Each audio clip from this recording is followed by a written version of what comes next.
Chapter 1. The Rise of Lucidia.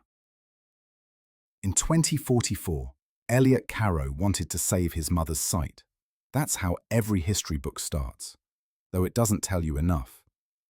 It doesn't tell you about the Carrow estate, stretching 20 acres across the Connecticut coastline, with walls of glass overlooking an ocean he barely saw. It doesn't tell you about the Carrow fortune, old money, pharmaceutical money, that had bought senators and sank competitors long before Elliot was born. And it certainly doesn't tell you that Elliot, heir to one of America's largest drug empires, hated all of it. He wasn't built like his siblings, the socialites, the would-be presidents. Elliot spent his childhood in labs and libraries, sitting silently beside his mother's piano as her fingers slowed, stiffened, and finally stilled. By the time he was 20, she could no longer see the keys. By 25, she couldn't see him at all. That's when Elliot decided money meant nothing if it couldn't buy light. He left the Carrow empire and founded Lucidia Corporation, a fledgling biotech startup operating out of a rented Boston warehouse. No marble lobbies, no boardrooms, just a handful of engineers, a stack of patents, and Elliot's obsessive belief that vision should be perfect and permanent. The first Lucidia implant failed as often as it succeeded. But when it worked miracles. A 70-year-old woman saw her husband's face for the first time in decades. A 6-year-old born blind cried when she saw rain.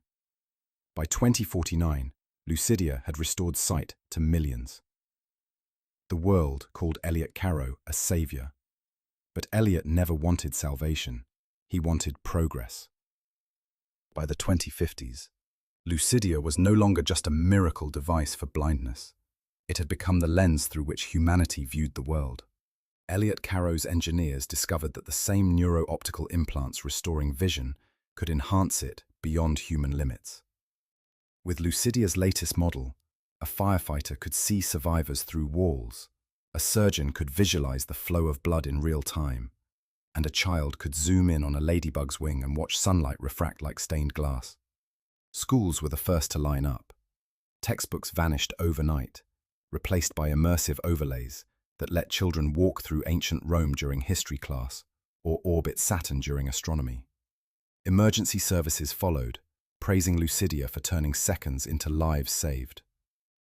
By 2058, 1 in every 4 people on Earth had Lucidia lenses implanted.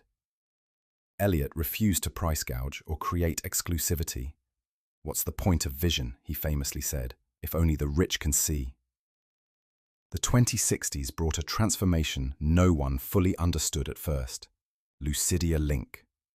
Carrow unveiled it during a quiet press briefing, not a grand Apple-style event.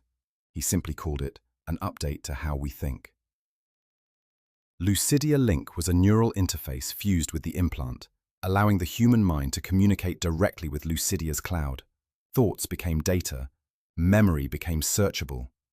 A worker in Lagos could collaborate with a designer in Tokyo without language or lag, 2 minds functioning as one. Corporations saw productivity skyrocket, governments saw decision-making streamlined beyond imagination. Within years, whole industries rewired themselves around Lucidia's cloud. And a silent truth emerged. Those without the link were not just behind, they were irrelevant. By the 2070s, Lucidia was no longer a company. It was civilization's nervous system. Music wasn't heard anymore. It was felt. Neural symphonies composed by AIs pulsed directly through human cortexes, making entire stadiums of people weep in perfect unison. Movies weren't watched. They were lived. Audiences stepped into fully immersive dreamscapes where they became the protagonist, where every love story and war epic was not observed but experienced. Education had transformed completely. By age 5, children were already on the link, skipping traditional lessons in favor of memory injections and shared cognition clusters, pools of linked students solving complex problems as one emergent mind. Teachers became unnecessary. Even the word classroom began to fade from language. Social life shifted as well. Dating, friendships, even political debates happened within Lucidia's dream forums, spaces more vibrant than physical reality. Entire communities existed solely within the cloud, citizens who barely remembered what it felt like to touch another person's hand. And through it all, Elliot Carrow tried to hold the line. He resisted pressure from governments to militarize Lucidia's tech. When defense contractors offered billions to adapt neural lenses for combat drones, Carrow famously replied, "We're here to help people see, not to teach machines to kill." But even a visionary can't outlive time. In 2079, at the age of 72, Elliot Carrow died peacefully in his oceanfront home, watching the sun sink into a horizon only he could see in perfect clarity. The world mourned him as a saint, a man who gave sight to the blind and vision to humanity. No one noticed the boardroom shift that followed.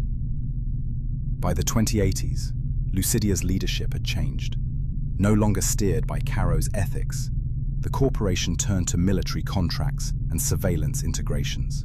Private armies adopted Lucidia neural targeting systems. Governments installed implants in law enforcement officers to read micro-expressions and predict crimes before they happened. Privacy vanished. Thought itself became a data point. And yet, humanity didn't resist, because by then, resisting Lucidia was impossible. Neural implants had become as necessary as water or electricity. Unlinked citizens couldn't work, couldn't learn, couldn't vote. Some couldn't even access healthcare.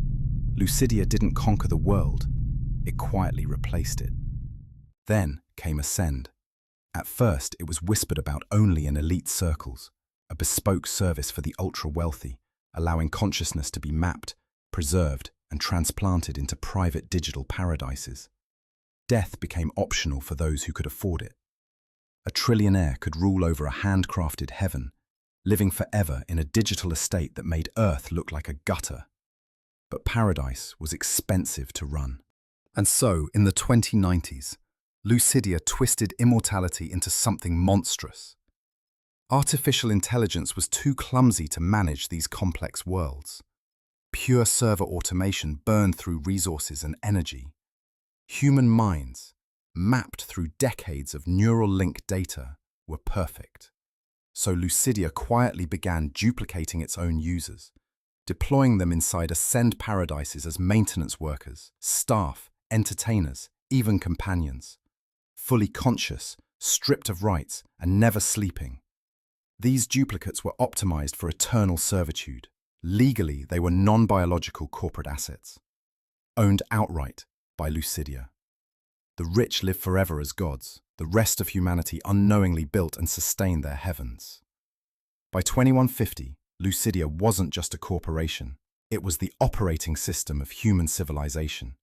Children were implanted before they spoke their first words. Relationships were forged in dream forums. Work was done in shared cognition clusters. And even grief was managed by Lucidia's neural therapists. No one remembered what it felt like to think alone. For the ultra-wealthy, death no longer marked an end. They entered Ascend, bespoke digital paradises where life continued in eternal perfection.